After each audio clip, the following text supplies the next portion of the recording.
Well, hello there, and welcome back to the Sensitivity Doctors. What an amazing episode we had today. Something that I actually was reminded of as part of my legal history, the unbelievable topic of ethics, values, and fairness. We were so lucky to have Malaka Mims on the podcast today. She's a dynamic social worker, leader, therapist, educator, podcaster. This conversation, we really just dug into what do we see fairness as? How would we define that? And what does that look like to different people? And it was so interesting to also see the interaction between Dr. Amelia Kelley and Malaka. They had some really interesting views to share on this. And of course, me popping in between with all my little interesting ethical legal stories.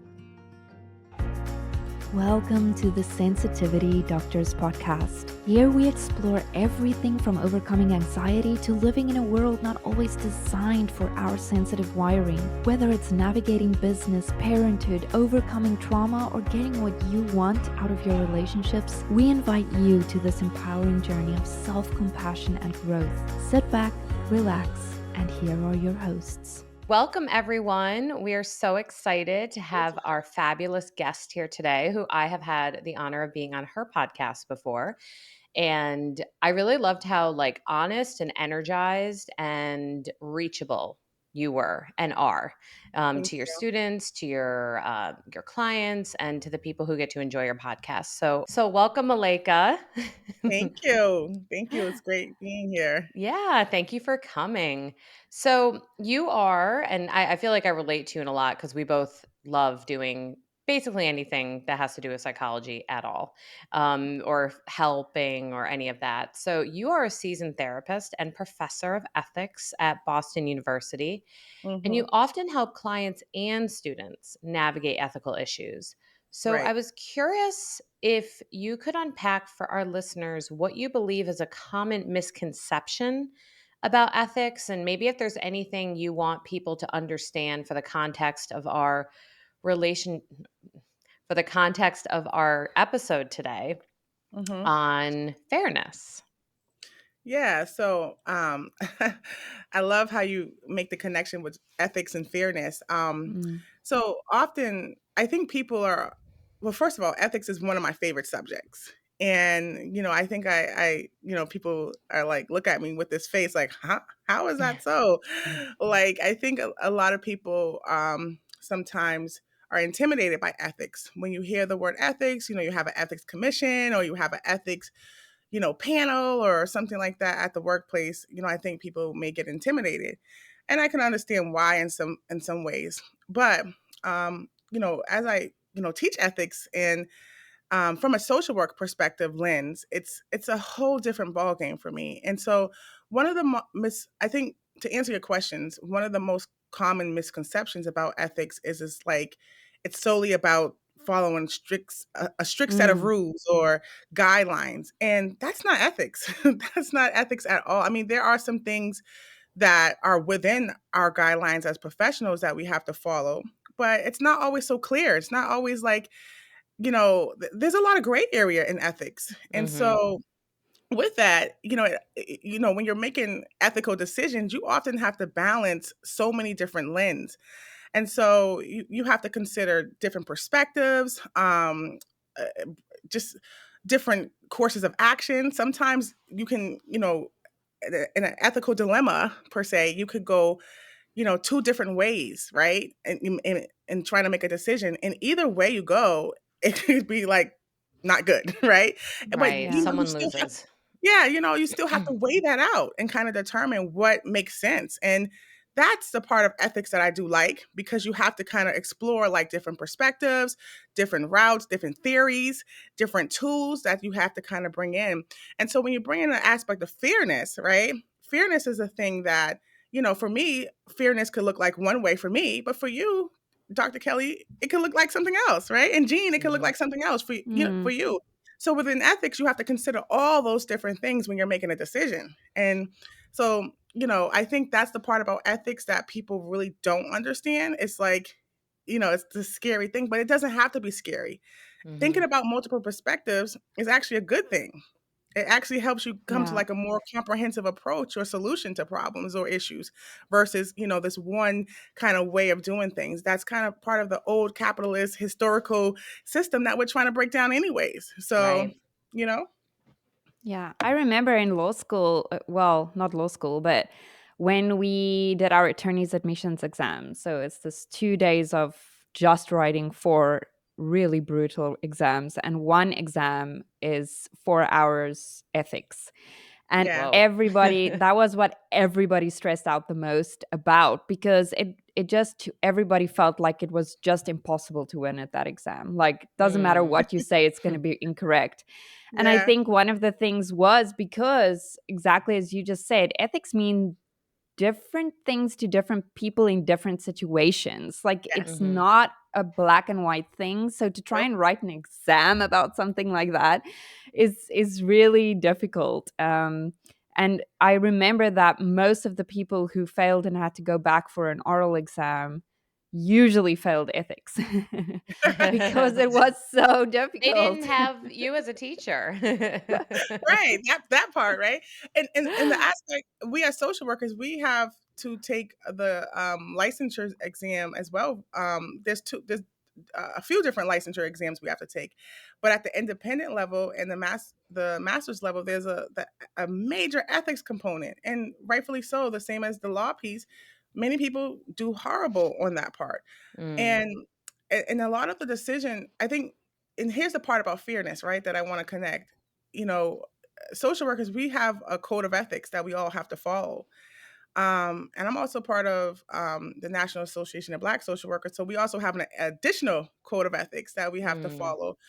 But ethics is really a guiding principle, it's our guiding light. But what I noticed that a lot of people are don't do so well on those exams, especially marginalized groups, because when you're Mm. thinking about perspectives, the Hmm. exams historically have been written, with the lens of the dominant narrative, right? And so Mm. that's where the fairness comes into play, where when you're thinking about decision making, and people are taking an ethics exam, many marginalized communities, marginalized populations often, do poor on the exam. And Mhm. there's a lot of information and statistics around that, which they're trying to kind of take away the exam portion because of, it's they're realizing that it's ethics is hard, and those aspects in the exam make it difficult for people to get licensure. So, that's Mm. something Yeah. that it's in Massachusetts.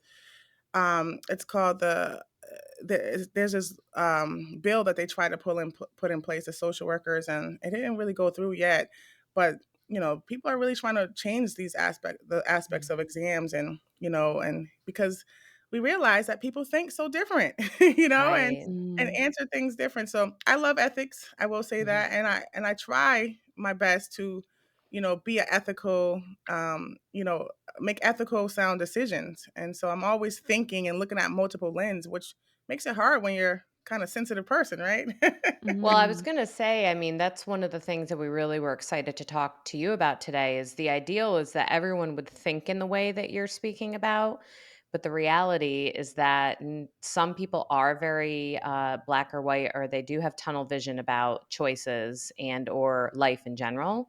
Hmm. So, how do you go about helping, whether it be your students, or I would imagine you see this a lot in your practice, people who come up against fairness, whether it be in society, whether it be because they're marginalized, whether it just be something in their family, to cope with this? Like, what would you tell our listeners are thinking patterns or maybe different ways of approaching things that feel unfair?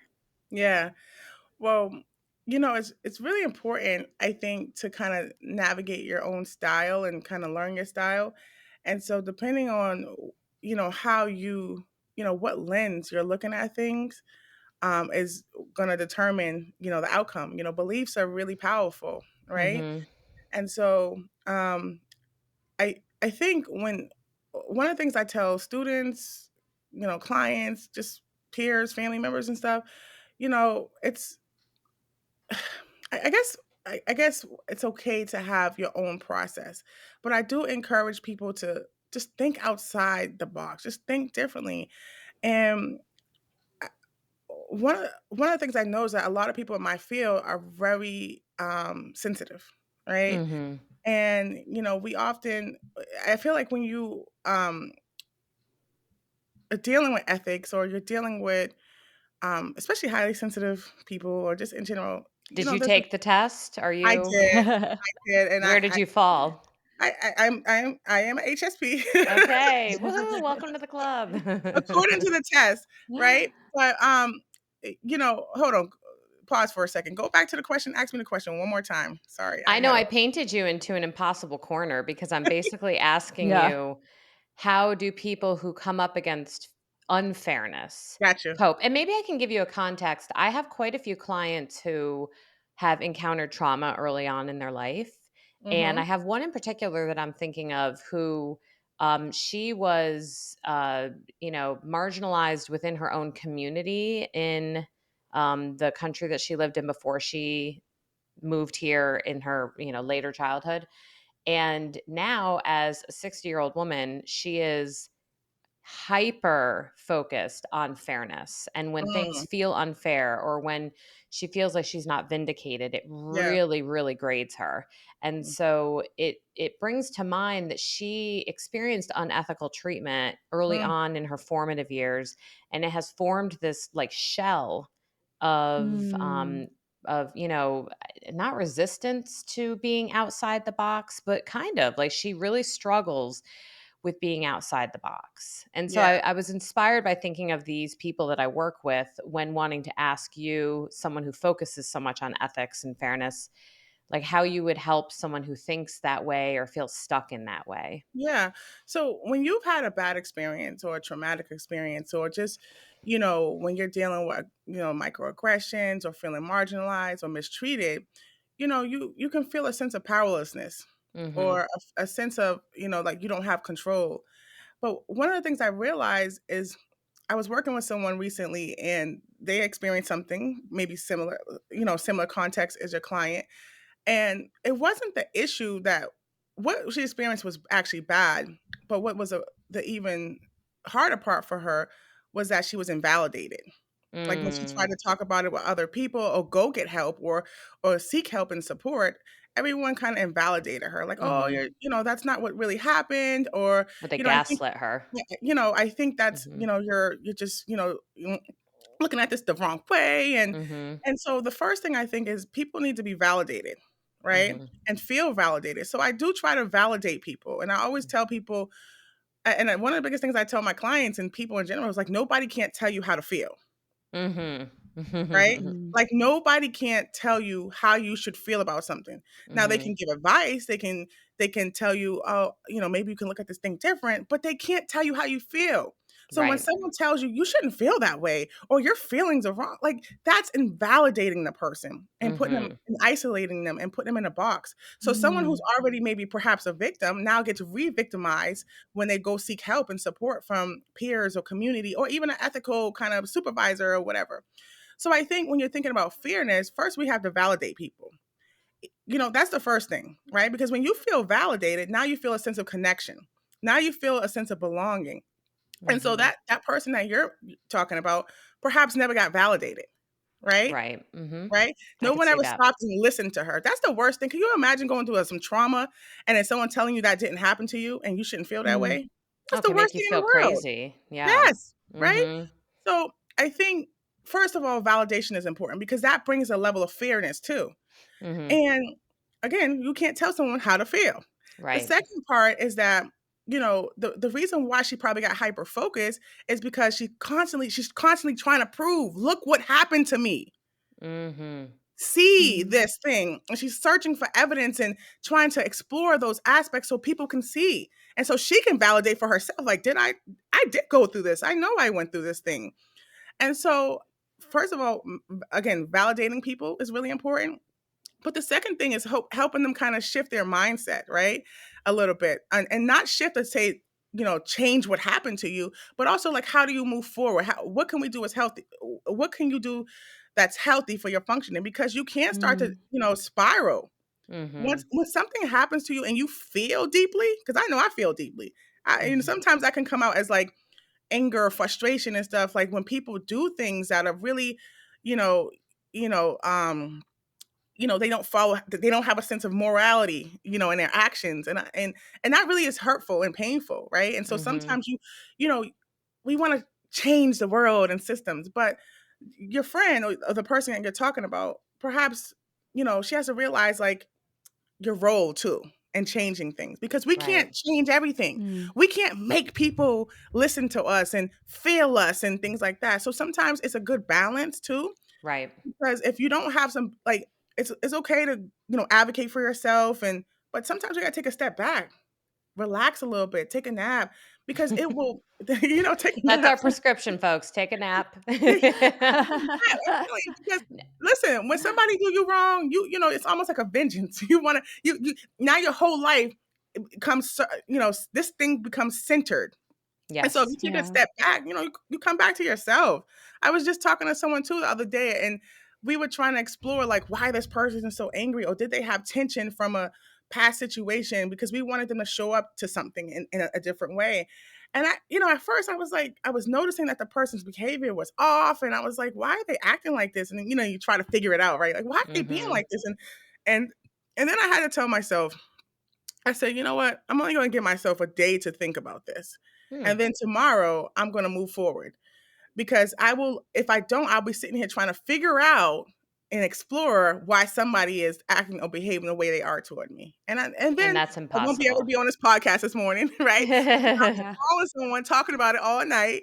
I wouldn't be focused. So Right. validation, and then I think redefining power, because we have to empower Yeah. people. Mhm. And when someone feels like someone's been that has hurt them, they feel powerless. They feel helpless. So Mhm. finding ways for them to strategically feel empowered, but also having a good balance of being able to kind of step away too, Right. and helping them find some control back in their life. That is, I guess, that would be the approach I find for fear, to go to fairness, because it's not fair also for you to be a victim, or be harmed, and then find yourself encapsulated in this thing all day, and in your harm all day. That's also That's not fair to true. you too. I know I sometimes say to clients that doing that is like having an apartment in your room or in your brain that you're like Yeah. renting out for free to this other person Mhm. and they don't even know they're Mhm. paying they're living Nope. there. Yep. And to your point, I love that you highlighted the piece of validation and reframing. And I can almost see where many people won't unfortunately find validation outside of themselves. They might not have, we know it is a huge crisis in our country that there's a shortage of therapists. You Mhm. might not have, the supportive family, or you might be consistently being gaslit. And Right. so I think that's where a lot of the reparenting or the inner child work or internal family systems, if someone has a therapist, or you can jump on YouTube. Everyone listening, you can jump on YouTube and put internal family systems meditations, Mm. and you can get to work doing some really valuable self therapy today. I would not recommend, trying to work through extreme instances of dysregulation this way. You want to be safe and do it with someone, but the self work of validation is very important as well. I think that's something, and I think it can be empowering to your point. If we're not only receiving validation externally, but there's a way to find that within ourselves, that can be really powerful because sometimes no one in your vicinity is going to validate you the way that you so Yeah. eloquently Yeah. reinforced and how important that is. Yeah. Yeah. And Mm. sometimes, I work with a lot of people who have trauma, Mhm. who are seeking that validation, right? And living a cycle of trying to, this repeated cycle of seeking out validation from their, victimize, their abuser, or people who have done them wrong, and or it could be their mother, their family member, brother, sister, cousin, best friend, teacher. And I say, you know what, you may never get validation from that person. Probably, it's likely you may not, Mhm. not the way you want to sometimes. And so I try to really help people find the power within themselves to validate their self unapologetically. Mhm. Validate yourself. And then everything, it's interesting when you validate yourself, everyone else follows along. Like, oh, Good point. they listen to you more. Mhm. They follow you. You feel, so the sense of confidence that, you Mm. exuberate when you validate yourself. But when you invalidate yourself and you kind of shy away from things, people will try to harm you even more. I They'll know, try to it's take so unfair. yeah, it's so unfair that people will take advantage, but Yeah. part of it is human nature too, in some ways, right? Mhm. The bad side of human nature of like, you think what people would do help you more, but people do help, but there's a lot of people that aren't so nice, and so Mhm. and Yeah. that don't care, right? So, I And always they tell see it as people, a weakness when they see that yes, you can't. there you go. Yeah, they're like, "Oh, okay, I can press this button." Yeah. Yes. And that's bad. And it could be people that are close to you too. I mean, I think we all probably experienced that at some point of our life when we dealt with weakness and or what was perceived as weakness, but and or vulnerable moments. And people that were close to us took advantage of us. We shared with them our confidence secrets and stories, and somehow that got back to us, or they took advantage of that Mm. information. Mm. So it happens to us all, and at some point. If it hasn't happened to you, it will. Um, but even with that, I told someone, I got a lot of stories, but I told someone one day, this girl was dating this guy, and they broke up, and he was like, I'm gonna share all your videos with us in the world, and I was like, she was hurt and sad, and she was scared, and she was anxious for days, and I was like, so we talked about some empowering strategies, what she could do to protect herself. And I think there was a point where it wasn't a client, it was just a friend and stuff, but we were just talking about it. But I think there was a point where she went back to the person and said, go ahead, share it with the world. I'll Mm. Right. just I'll just sue you. And Right. in that moment, I guess the guy was like, oh no, I was just joking. I wouldn't never do that to you. But when she exuberated confidence, Right, you and know, didn't give him her power. yes, it I was love like that. the shift happened. But when she was Mhm. living in fear, it was like he had the control, and so it's interesting how things like that work out as well. I don't know how we got Mhm. there, but yeah. No, but I mean, you were talking about personal stories, so I was curious. I mean, we're all kind of motivated. I know my own generational trauma and my own traumas are probably why I'm, so into trauma therapy, and Mhm. you've been drawn to ethics. So I was curious, is there anything in your own history that you would want to share that you think you've had to use some of these strategies to overcome feeling like you Mm. were treated unfairly? Everything. I mean, you know, I shouldn't say We All that. of have it. another hour. But I think, so here's this, right? So, of course, I think we all have things in our history, but that have complex things or, have been traumatic for us. But see, here's the intersectionality of it, right?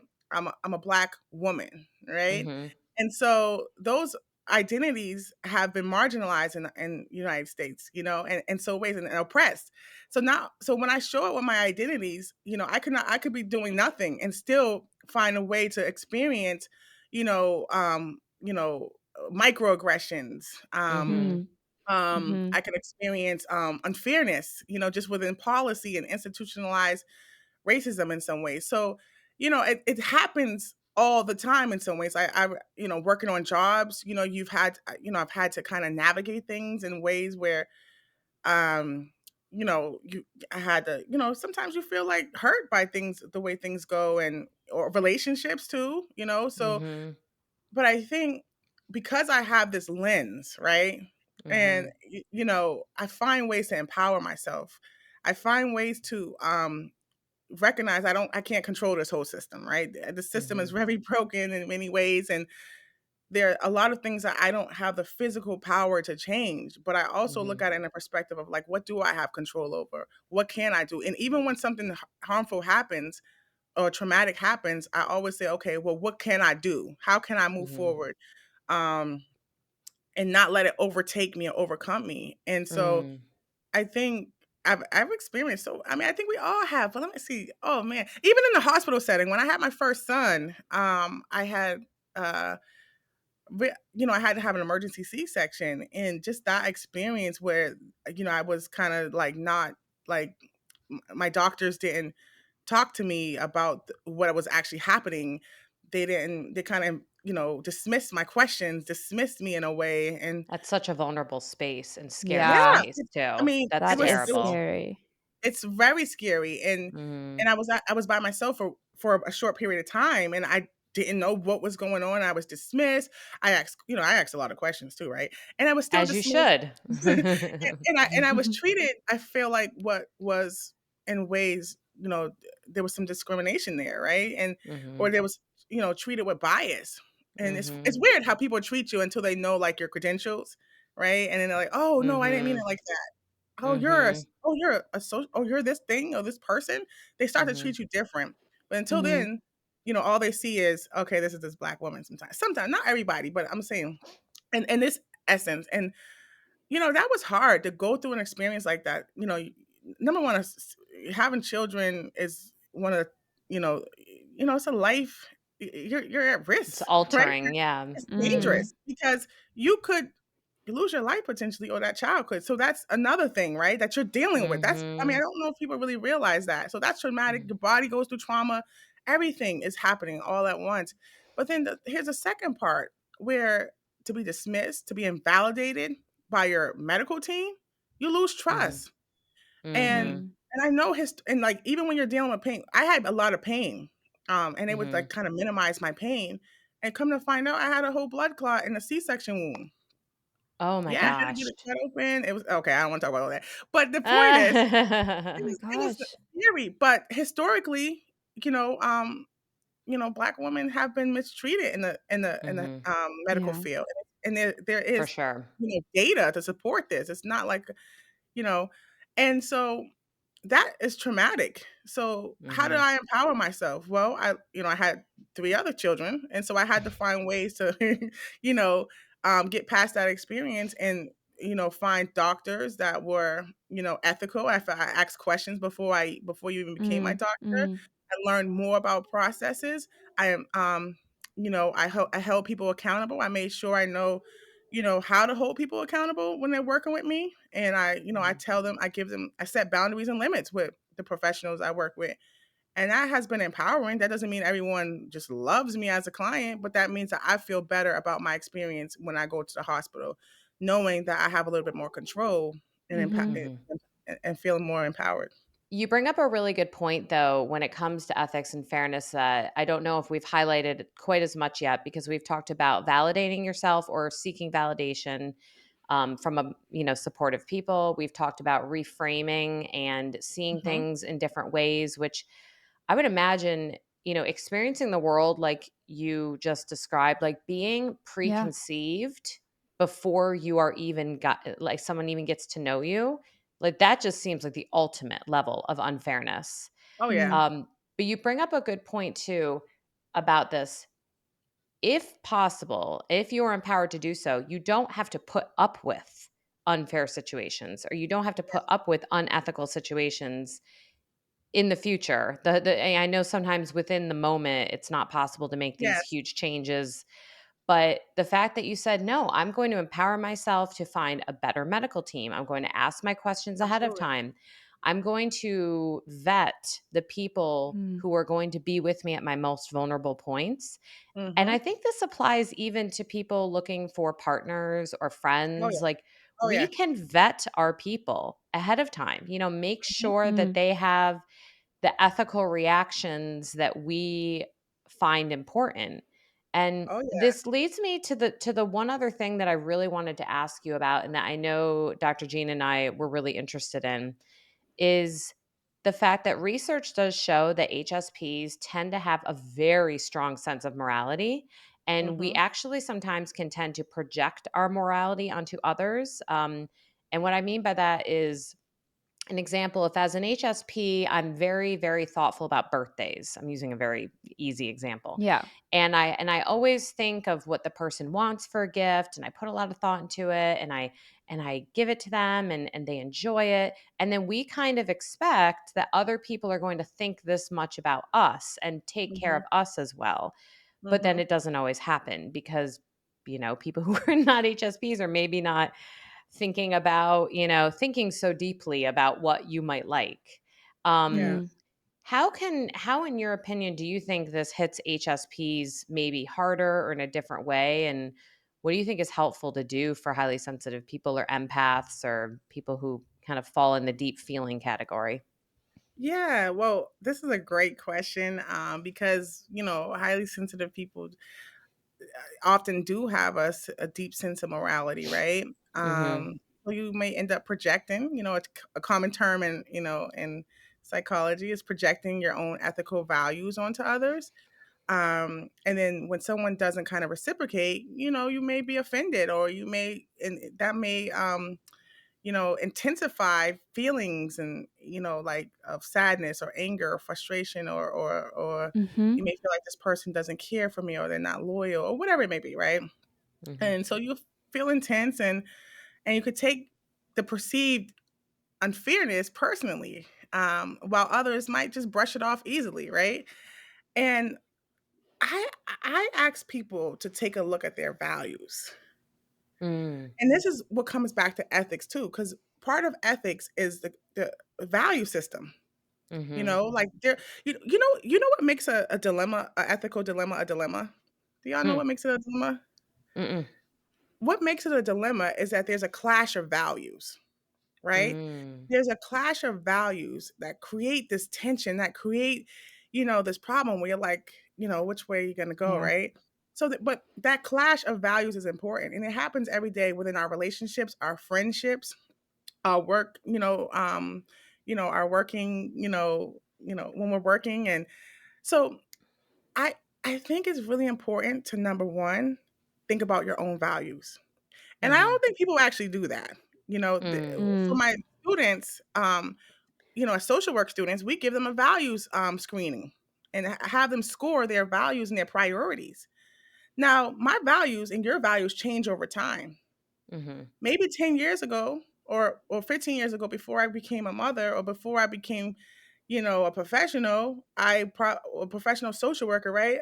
My values were probably different. I Mhm. probably didn't value certain things the way I value now. Now I really value family. Now I really value security, right? Mhm. Mm. Like, I want to make sure I'm secure. And I go in buildings nowadays. I mean, we've had so many crazy things happen in our country where security is a priority. Yes, So, unfortunately. so your values shift over time, and you Right. need to be able to reflect on your values, because your values are going to shape how you respond and engage and interact with the world.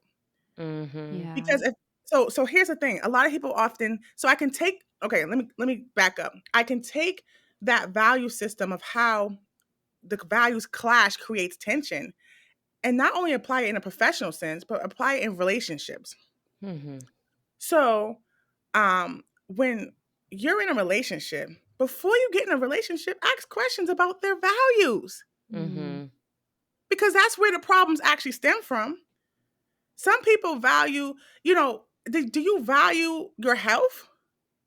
Do you value, well, Mm. how, some people do value their health, but it looks different, Well, it's right? Yeah. interesting because based on what you're saying, I'm going back to my example about the birthday present.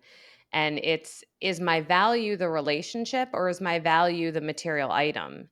And Mm. Mhm. so in reality, the value is the relationship. So maybe instead of just getting so fixated on the unfairness of someone not acting exactly as thoughtful as I might, I can reflect on the relationship. And if the relationship, my main value, is intact, maybe I can Mhm. let go of this other value of gift giving or Mm. thoughtfulness. Mhm. And Mhm. and something that as an HSP personally, where I come across this quite often, I sometimes give myself a little mathematic equation where I remind myself it's only a third of the population. So over two-thirds of the people I encounter don't feel the way I feel or feel as deeply as I feel. And I Right. have to remind myself that Yes. their perception is going to Yes. be very different Mm. than There you my go. perception. Yes. Mhm. Right? There Like, you I'm go. already planning Christmas gifts. Yeah, so that's the point I wanna make. Like, I love a birthday. I love a good birthday, okay? So, So we we'll would be great at presents for each other. Yeah. right, right. I You guys should love team up. birthday parties. I just Mhm, love, love, love. Even big or small, I just love. Like, I don't know, I've been doing that since I was a kid. I value that. So, getting into a relationship now, I remember, when I was in a relationship before, the person didn't really care about birthdays. So like Mm. when birthday time would come around, I'm like all, excited and, I'm like counting down and, I celebrate the whole month and they're just looking at me like I'm crazy. But I'm like, I'm taking that as you don't care about me or you don't care about the Mm. situation or, so what that did was create tension. Right. Oh, can you see this person just gave me a little t-shirt? It's like, what? How did you not give me like all the and so but my values have changed over time, right? So I don't, but I think because like something as simple as that could create tensions within a relationship. So now you're Mhm. looking at this Mm. person like, oh, they don't care about me. Oh, I do all these things for them. And when it's time for us to have events, they do nothing, and they don't show up for me like I show up. And that's where the problems start. So, had you started the relationship off asking, "Hey, how do you feel about birthdays?" And they're like, "Oh, Mhm. not really a big deal." I'm like, "Well, this is big important to me." And we kind of negotiated that in a way that would Right. kind of prevent down the line tension and problems. So, that little thing, that the tension that happens with value, people don't talk about their values. When you get in a relationship with your partner, you don't know what people been through childhood wise. Mm. When you planning Mhm. on having children, ask questions. Mhm. How do you feel about, discipline? Because some people Right. feel like discipline they should discipline their kids in some harsh ways because that happened to them as a children. Mm. Right. And you may have said, "Well, no, no, we don't do that. I do discipline by taking away your phone." And so, Right. as a parent, as your kids are having problems and you wanna discipline them, the other parent may wanna cause, spankings. And then one parent be like, "No, Mm. that's horrible." And then that's where the tension happens. Well, and it's interesting too because, and gosh, I feel like we could have a whole nother conversation about ethics and values and fairness, but to kind of put it together, not just the ways to cope with it, but what forms our perception of fairness, it is our past experiences will inform what we find fair. And Yeah. so, like what you're saying, if someone was, you know, penalized or punished through corporal punishment or physical punishment or, Mhm. little things like, okay, they're not little, like big, I would think I was in my mind thinking of like lesser forms of physical, you know, reprimanding Mhm. that that's what they see as fair.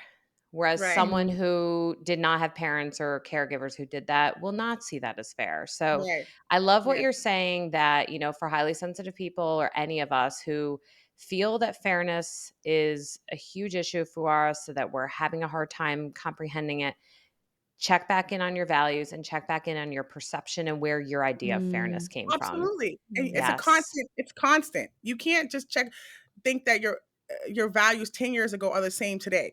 So you have to Yeah. constantly do that. And when you engage in relationships, discuss their values too.